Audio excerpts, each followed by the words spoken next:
Sir ये rebound तो अच्छा है और एसजीएक्स निफ्टी भी सेंचुरी लगाते हुए दिख रहा है, 17,050 के करीब है। डाउ फ्यूचर्स भी कल की तेजी के बाद मजबूत हैं। पर कल जो ये भारतीय बाजारों में हुआ, इसको कैसे समझा जाए सर? क्योंकि इंपॉर्टेंट सपोर्ट्स बाजार ने तोड़े, इंट्राडे लेवल्स काफी सारे निचले स्तरों के टेस्ट हुए, हालांकि ब्रॉडर रेंज में अभी भी मेंटेन करा हुआ है। बट कल के एक्शन को कैसे समझे? दिन के निचले स्तर पर क्लोजिंग आती हुई दिखी, एफआईएस की सेलिंग है, इतना बड़ा फिगर नहीं था, बट फिर भी ये जो गिरावट है कैसे देखें इसे सर? दीप, इसमें कोई डाउट नहीं कि भारतीय बाजारों के गिरने की वजह ओमिक्रॉन नहीं है, एफआईएस की बिकवाली है। और ये अगर भारतीय बाजार बीच में उछलकर वापस थोड़ी जब भी तेजी दिखाने की कोशिश करते हैं या रिकवरी दिखाने की कोशिश करते हैं, तो उसके पीछे दो ही वजह होती है।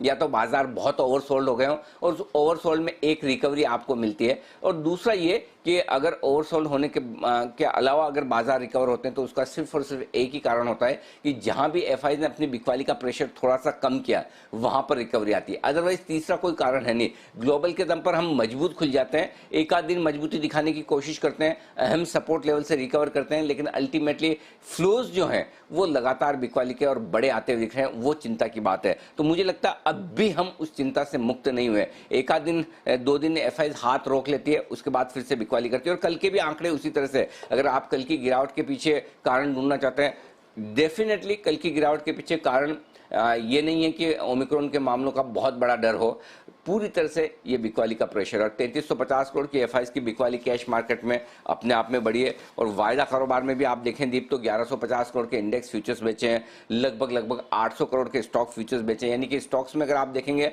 तो 4000 करोड़ से ज्यादा की बिकवाली, फिर आपके 1200 करोड़ के इंडेक्स, यानी कि लगभग 5500 करोड़ की बिकवाली एफआईआई की डायरेक्शनल तौर पर अगर स्टॉक्स में, स्टॉक फ्यूचर्स में और इंडेक्स फ्यूचर्स में हो, तो फिर वही हाल होता है जो बाजारों का हुआ है। इसमें कोई डाउट नहीं, कल क्लोजिंग बेसिस पर बाजार ने कुछ बेहद खराब क्लोजिंग दी, स्पेशली निफ्टी पर 16,985 की अब तक की सबसे लोएस्ट क्लोजिंग थी, जिसे आप एक तरह से राउंड फिगर में 17,000 मानकर चल सकते हैं। तो कल उससे काफी नीचे क्लोजिंग दी, तो आई एम श्योर काफी लोगों का क्लोजिंग बेसिस पे स्टॉप लॉस ट्रिगर होगा। और आज के लिए फिर दीप उस लिहाज से सबसे इंपॉर्टेंट ये है कि आज आपको एक क्लोजिंग 17,000 के ऊपर की चाहिए। अगर आप ये समझना चाहते हैं कि एक फॉल्स क्लोजिंग थी, एक अचानक से हो जाने वाली क्लोजिंग जो थी 17,000 के नीचे की, वो कल थी, और उसमें शायद एक कमजोर ट्रेडर्स के पोजीशंस की कम होने का जो डर रहता है वो हो गया।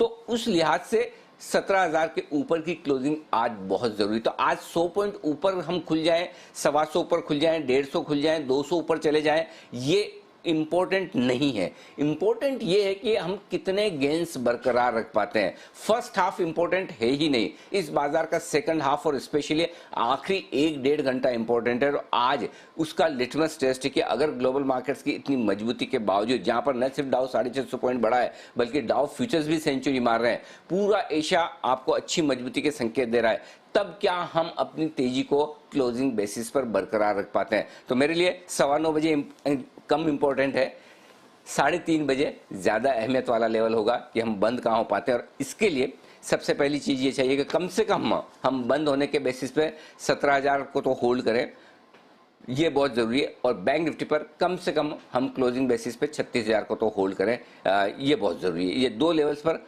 नजर रखनी बहुत जरूरी है दीप, आज क्लोजिंग के लिहाज से। बिल्कुल, तो हर लिहाज से गैप अप ओपनिंग तो होने वाली है, बट ओपनिंग से ज्यादा आज क्लोजिंग जरूरी रहने वाली है। तो देखेंगे कि आज इन लेवल्स को बाजार होल्ड करता है कि नहीं।